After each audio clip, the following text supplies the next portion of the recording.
Well, I am a bit late to the party, but that doesn't really matter because I still have opinions about this entire trash heap of a situation. Petters. I really don't know who that is, but apparently this blew up like absolute insanity. The Pokemon Company thinks Nuzlocke runs are on the same level as ROM hacks according to former Nintendo employees. Now, I've seen the clip, I've seen the community's reactions, and I got a question. How did anyone actually buy this shit? Because I really question whether or not people really consider self-imposed rules to be modifying a game. What? Okay, I'm just gonna play the clip. And I'm gonna mention one specific instance. I'm not gonna play the entire clip, but there's one instance that I absolutely have hated ever since I watched that clip originally, and I have so many issues with this. Just watch. And if so, do you have any style? Well, we thought that the Nintendo Minute video, we pitched it to the Pokemon company and say, hey, we would like to do a Nuzlocke. They said, here's what we bam! Seriously. I was like, so they said, we consider this on the same level as using like hack games, ROM hacks. Like, how is that the same? Excuse me? I don't know how, again, this is just a style of playing a game that everybody can buy. There's no hacking. Yeah. Now, that's basically as much as we need to understand. Because the one thing that I can immediately tell from all of this is one simple thing. All parties were assuming that they know what the other was thinking, which to me just screams, you have done a shit job. Look, no offense to them as people. They are probably really cool people, but they've done a shit job at questioning. Are you sure that you mean just self-imposed rules of catching one Pokemon per route and then not using Pokemon that fainted in game? Are we sure we're talking about the same thing? No. Things were just assumed. And this is why I absolutely hate this thing existing. And yeah, no. Look, my best guess is that the Pokemon Company thought that the baseline for Nuzlocks are Randomizer Nuzlockes, which are modified versions of the original games. So that actually breaks terms of service for the games. That much would be understandable. However, because of an overinflation of Randomizer Nuzlockes becoming more and more the baseline for what Nuzlocking actually is, because it's more visually appealing, it's more interesting, I get that, it has become so loose of a term, it has become so loose of a concept, I should say, that the baseline Nuzlocke with just self-imposed rules has been replaced by Randomizer Nuzlockes because that's just become the meta for Nuzlocking in general. And this is why all of this is just assumptions and terrible communication. You really can't convince me that someone hears the term Nuzlocking and immediately thinks, oh yeah, you mean the thing where you hack your game. Where is that leap in logic coming from? Sure, if you never heard about Nuzlocking, you literally Google it for 5 seconds and you see, okay, 1 Pokemon per route, fainted Pokemon cannot be used anymore, perhaps bonus rules like item restrictions, level caps, things like that. Maybe that. Honestly, Nuzlocking, there's a lot of potential for bonus rules to just be self-imposed, but what in the flying far-fetched am I seeing here? What am I even listening to? And of course, people are memeing, but then we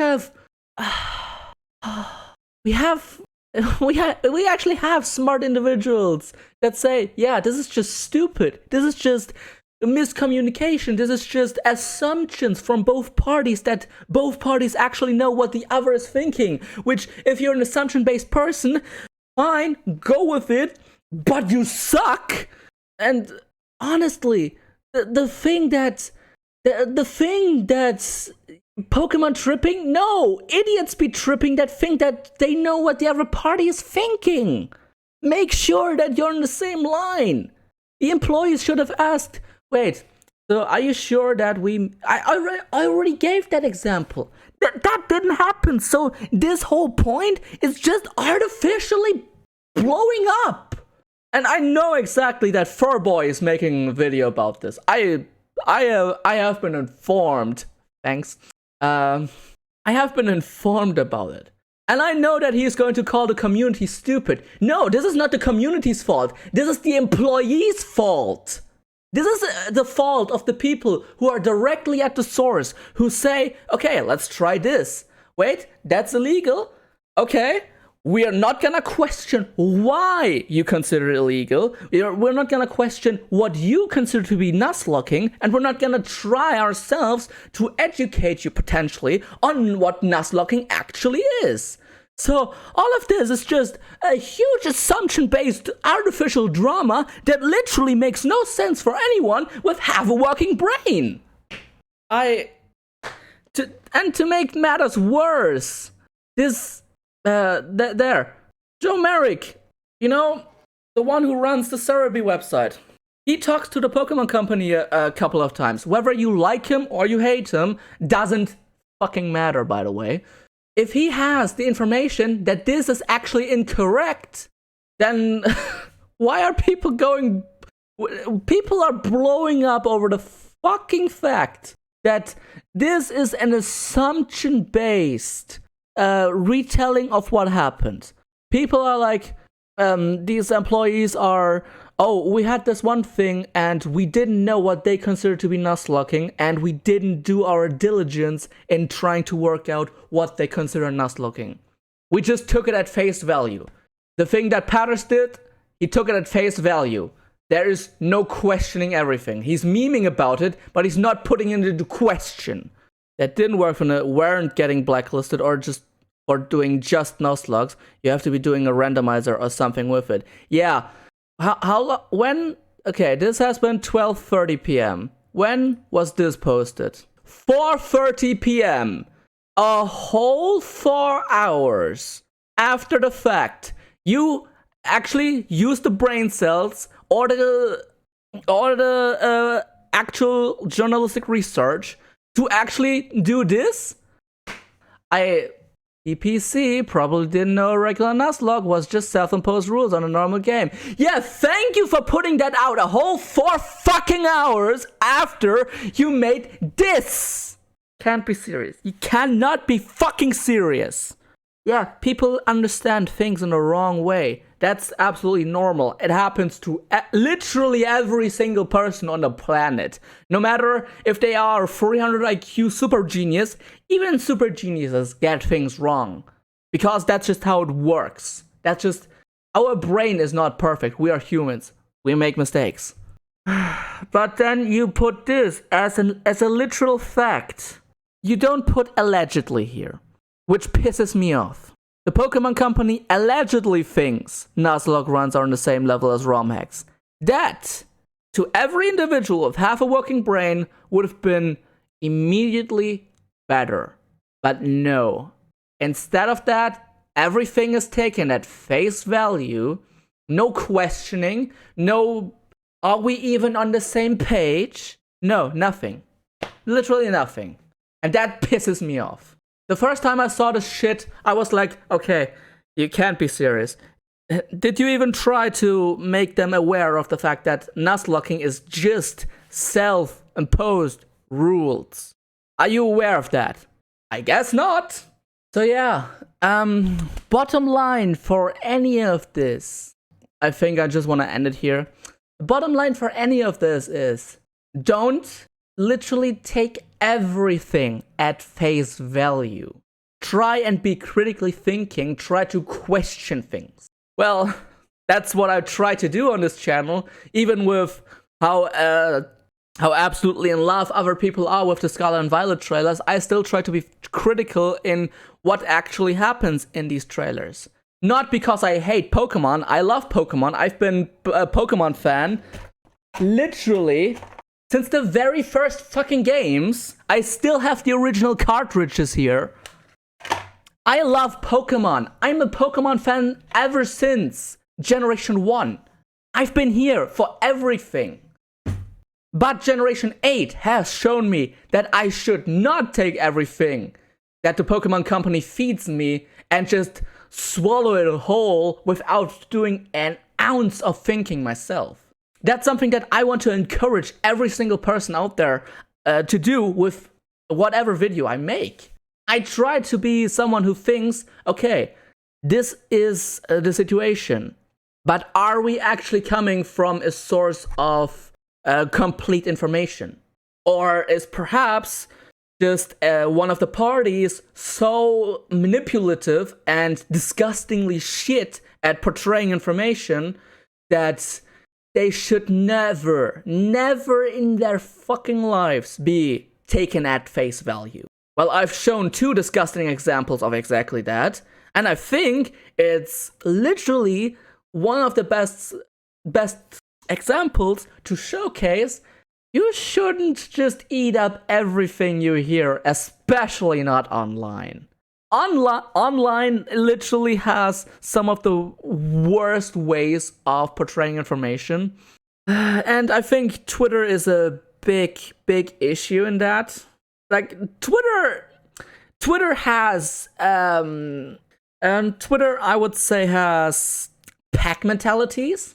Basically, certain people band together to form a pack, and when an opposing opinion comes around, depending on how much aggression the pack actually has in it, because of their values, because of what they actually want to represent, they either immediately go for the attack, or they just try to talk down opposing opinions. That's, of course, a very negative example for Twitter bubbles, which I called packs now, but those exist and they are a problem.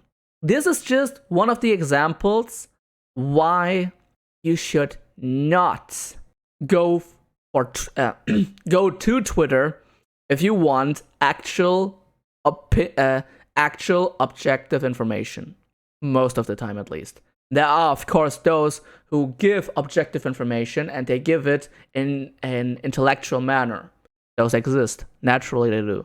But with how opinionated Twitter is, it's really not the best source for objective information. Especially not when things like these are just taken at face value without critical thinking behind. Wait, you didn't actually try and explain what Nuzlocking actually is. And that's what's pissing me off. Okay.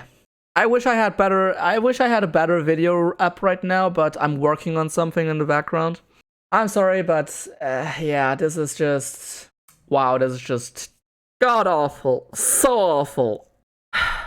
And I 100% blame the employees here. Yes, I do. It's kind of well, you could say aggressive, but it's really not aggressive. You could say that it's a bit of a presumptuous take. I would agree with that. However, the employees in this situation, they obviously and very visibly have not taken any steps to clear out any misconception about what Nuzlocking actually is meant to be. So I blame them. It's not the community's fault for seeing this, having their opinion about it, and posting that. That's not the community's fault. It literally isn't. This is one of the few instances where I say, whatever the community says about this, it's not their fault. Literally not their fault. Because when this is the level that the Pokemon Company goes for, the level of communication that happens in the Pokemon Company, we really gotta question if we should take anything at face value going forward. But that's just my take. I hope you have a wonderful time zone, however, and I'll see you in my next video. Peace.